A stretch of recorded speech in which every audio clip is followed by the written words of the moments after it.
Guys, I don't know if you can tell, newcomers to the show, I do actually talk like this. This isn't an act. You know, I'm not up here doing a Larry the Cable Guy impression. Nothing like that. I actually talk like this. It's not always easy living out here and having to talk like this, man. It's not always easy. There are some good parts. Like, people automatically trust you a little more when you talk like I do. You have a bit of an accent. People trust you a little more. That you could be, like, in the parking lot checking locks on cars. Someone would be like, hey, what are you doing? You're just like, oh, I'm just making sure your door handle works, sir. And they're like, thanks, man. I really appreciate that, you know? It's all about how you approach it. There's cons, too, man. There's cons of it. People just approach me, hear me talk, and approach me and ask me for automotive advice sometimes. Like, yeah, I get it. That's a stereotype, but I'm not the guy. I'm not the guy. It sucks. No one's ever going to hear me talk and be like, I'm sure that guy has some really well thought out political opinions. Never. Never going to happen. The absolute worst part is when people ask me what my favorite type of donut is, I have to really pronounce the D whenever I say white powder, you know? Or else they get the wrong idea. Get the wrong idea about me. I'm not a racist. I was not in any production of American History X. I know I look like it, but was never in that movie. Wasn't even racist number 4 in the background or something. That wasn't me. It wasn't me, guys. Matter of fact, I like diversity a lot. I actually really want to see more diversity. But the problem with diversity is the only time people see it is when they want to, right? I want to show diversity to people who don't necessarily want to see it, but get exposed to it, right? So NASCAR, for example, that'd be great. Have a black NASCAR driver. That'd be awesome, wouldn't it? We don't have any of those. It would just suck to see him get pulled over in the middle of the race all the time, but, like, we could get over that. The cops hear there's a black man doing 200 miles an hour in a circle. Like, would not be good.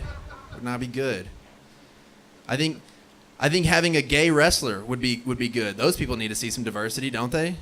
Having a gay wrestler would be awesome. You come down here at SummerSlam, you're gonna get the suck. That's his finishing move, the suck off. What's he doing, JR? Oh, he's going for a suck off. Oh my God. Yeah. Going for a suck off, man. Going for a suck off. A little bit about me. I'm in the military. I'm stationed up at Nellis, so that's pretty cool. Oh, thanks guys. No, thank you, really, thanks. That's enough. No, I'm just kidding. Thank you. Appreciate the support.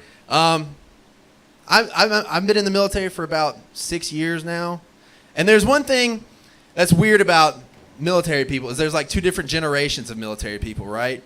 Like, there's my generation, and then there's like the old retired guys who get together and like have a contest about how hard things were for them.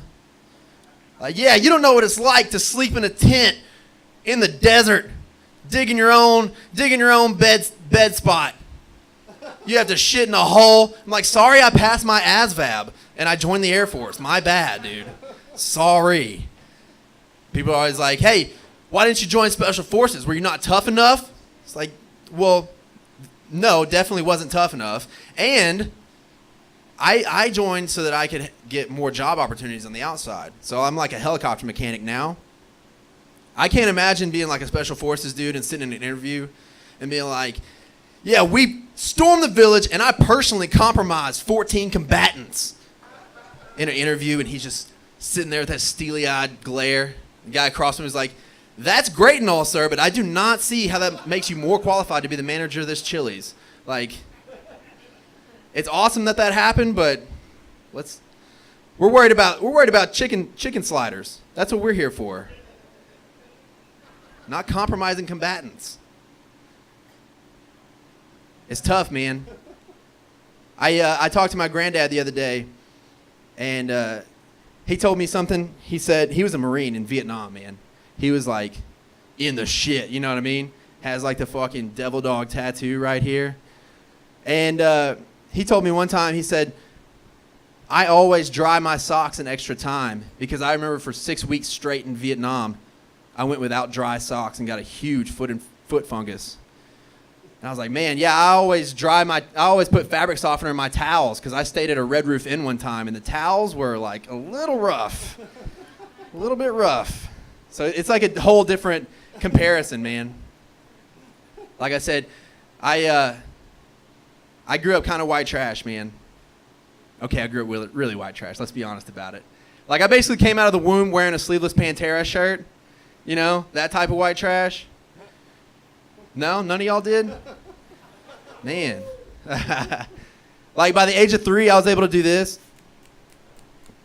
You know what I'm talking about. I didn't even know what dip was at that point, but I was still able to do that for some reason.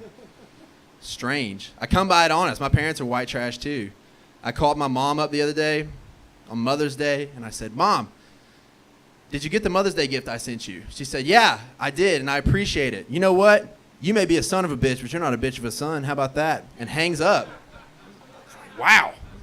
That is confrontational almost, you know? I was like, where was that when I was 8? Maybe if I had that type of encouragement from a younger age, you know, I wouldn't be sitting here doing stand-up comedy, right? My dad's not much better, dude. My dad is like if all the members of Leonard Skinner had like Captain Planet rings and they put them together and created a super person. You know what I mean? That's the best way to sum up my dad.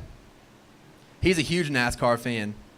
I was talking to him about EDC. I was like, he asked me, he said, are they still racing up there at Las Vegas Motor Speedway? I said, no, Dad, they're doing the EDC up there. He said, what is the EDC? I said, it's the Electric Daisy Carnival. He said, what the fuck is that? I said, it's like a electronic music festival, you know? They go out there, they dance, they paint their bodies, have a good time. And he's like, God damn, they're out there desecrating hallowed ground.